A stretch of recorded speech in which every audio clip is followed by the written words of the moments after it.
Bueno, jóvenes, vamos a continuar entonces en nuestro recorrido por las distintas teorías atómicas. El día de hoy vamos a ver la teoría de Thomson y para comenzar vamos a entonces a hacer como un resumen de la teoría de Dalton, ¿cierto? Donde quedamos para comenzar con la teoría de Thomson. No es, no es necesario que ustedes escriban todas estas todos estos puntos, solamente los que ustedes no tengan escrito respecto, ¿cierto?, a la clase anterior. ¿Ya? Bueno, primero, la teoría, ¿cierto?, atómica de Dalton fue el primer intento completo para describir toda la materia en términos de los átomos y sus propiedades, ¿cierto? Fue la primera vez que nosotros como humanidad dijimos que la materia no era continua, sino que estaba separada, ¿cierto?, en estas partículas que conocemos como átomos. Dalton basó su teoría en la ley de la conservación de la masa y la composición constante, ¿cierto? La ley planteada por Antoine de Lavoisier y la ley planteada por Proust. La primera parte de su teoría establece que toda la materia está hecha de átomos y que son indivisibles, ¿cierto? Eh, si bien ahora sabemos que eso no es así, o sea, todo sí está hecho de átomos, pero los átomos, ¿cierto?, tienen subpartículas. La segunda parte establece que un elemento dado, todos los átomos de un elemento dado son idénticos en masa y en propiedades. Nuevamente, ¿cierto? Esto es algo que es bastante acertado, pero no es completamente cierto. Y más adelante, cuando vayamos estudiando más las propiedades de los átomos, vamos a saber por qué. ¿Ya? La tercera parte dice que los compuestos son combinaciones de dos o más tipos diferentes de átomos. Y eso es verdad, ¿sí? Todos los compuestos químicos se generan por la combinación de dos o más tipos diferentes de átomos. Si fuera el mismo, sería una molécula elemental, ¿ya? Sigue siendo un elemento. La cuarta parte de su teoría dice que una reacción química es un reordenamiento de átomos, lo cual es correcto, ¿ya? Eso sigue siendo así.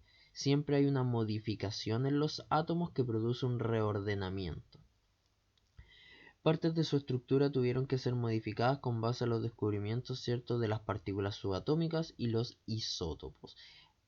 No es necesario que en este momento sepamos lo que es un isótopo porque más adelante lo vamos a estudiar. Entonces ahora pasamos de lleno a lo que es la teoría del señor Thomson. ¿Ya? ¿Cómo descubre o cómo llega a plantear su teoría? A través de sus experimentos desarrollados con los rayos catódicos, con los tubos catódicos. ¿Y qué es un tubo catódico? Justamente es esto que vemos en la imagen. Es un tubo de vidrio sellado al vacío, ¿ya? Que tiene un metal al cual se le aplica un alto voltaje. ¿Y por qué se llama rayo catódico? Porque acá tenemos una carga negativa, ¿cierto?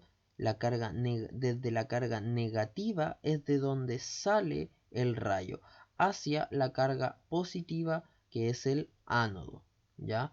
Luego, ¿cierto? Salen disparados, ¿cierto?, estos rayos catódicos. Y acá el señor Thomson le agregó dos placas cargadas eléctricamente, una positiva y una negativa. ¿Para qué? Para ver si los rayos se desviaban. Y justamente lo que él vio es que se alejan del extremo negativo. ¿Ya? Los rayos se escapan del extremo negativo y se alejan, ¿cierto?, hacia el positivo. Así también lo hizo con unos imanes y eso fue para comprobar las alteraciones por campo magnético. Pero eso es algo que nosotros en este caso no nos importa tanto. Entonces, ¿qué es lo importante saber? El señor Thomson tenía un metal al que le aplica una carga, ¿cierto?, eléctrica negativa del llamado cátodo. Por lo tanto va hacia el extremo positivo, que es el ánodo. Ahí se dirige, ¿cierto? Pasa por el ánodo y es desviada por la carga eléctrica, ¿cierto? Alejándose de la negativa y acercándose a la positiva. Si se aleja del negativo, significa entonces que el rayo tiene carga negativa. ¿Sí? ¿Por qué? Porque positivo se aleja al positivo, negativo se aleja del negativo y se acerca al positivo, ¿cierto? Positivo con negativo, negativo con positivo. Esa es la afinidad, así es como se acercan, ¿cierto? A través de este experimento y haciendo un montón de cálculos, él pudo determinar la masa, o sea, cuánto pesan estas partículas. Y él aquí ponía flúor para ver dónde chocaban, dónde iban a chocar las partículas, ¿ya? Y así podía ver que se desviaban. Y dijo, bueno, tal vez sea por el metal que estoy utilizando. Y cambió la placa metálica por otro metal. Y sin importar el metal que lo ocupara, siempre se producía el mismo comportamiento, ¿ya? Entonces eso es importante, porque no importaba el metal, todos actuaban de la misma forma. Por lo tanto, lo que él estaba viendo era una particularidad o una partícula del átomo y que todos los átomos lo tenían. Entonces, él pudo, a través de este experimento, determinar la carga y la masa de este átomo, de esta partícula. Entonces, ya sabemos que la carga es negativa, ¿cierto? Porque se aleja del extremo negativo. Se aleja del extremo negativo, se va al positivo. Se desvía hacia el positivo. Entonces, con el tiempo, esta partícula fue conocida como electrón, ¿ya? ¿Qué conclusiones pudo sacar? El rayo catódico estaba compuesto de partículas eléctricamente cargadas. Entonces, este rayo son partículas cargadas negativamente, ¿ya? Y es el electrón.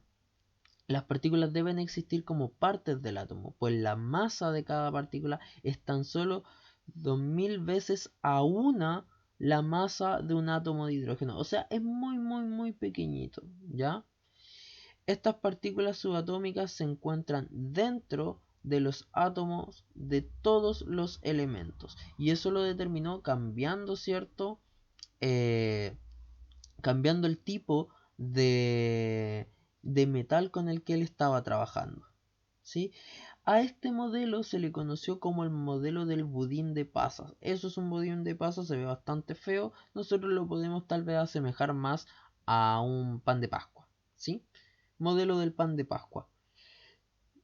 Entonces, ¿qué dijo el señor Thomson respecto a esto? Y esto es importante que también vaya escrito. Él decía, si el átomo o si todos los átomos son de carga neutra, la única forma de que mi partícula cargada negativamente pueda estar en el átomo es que el átomo sea cargado de forma positiva. Por lo tanto, él dijo que el átomo era una masa positiva que tenía incrustadas estas partículas negativas, ¿ya? Por eso es como un pan de Pascua. Entonces la masa, todo esto medio amarillo, sería positivo y las pasas, que son, cierto, estas rojizas, serían negativas, las que van incrustadas dentro del átomo, ¿ya? Eso fue lo que logró determinar el señor Thomson a partir de su experimento. Entonces yo los voy a dejar con algunas preguntas, que es, ¿qué son los rayos catódicos? A ver si son capaces de darme una explicación. Ojalá que sí, yo estoy seguro, confío en sus capacidades de que van a lograrlo. Me van a decir por qué Thomson concluyó que los electrones estaban presentes en los átomos de todos los elementos y me van a decir la diferencia entonces de este modelo del budín de pasas con el átomo de Dalton. Ya, con eso por esta semana. Espero que tengan una excelente semana. Espero con ansias sus respuestas. Que estén muy bien. Chao, chao.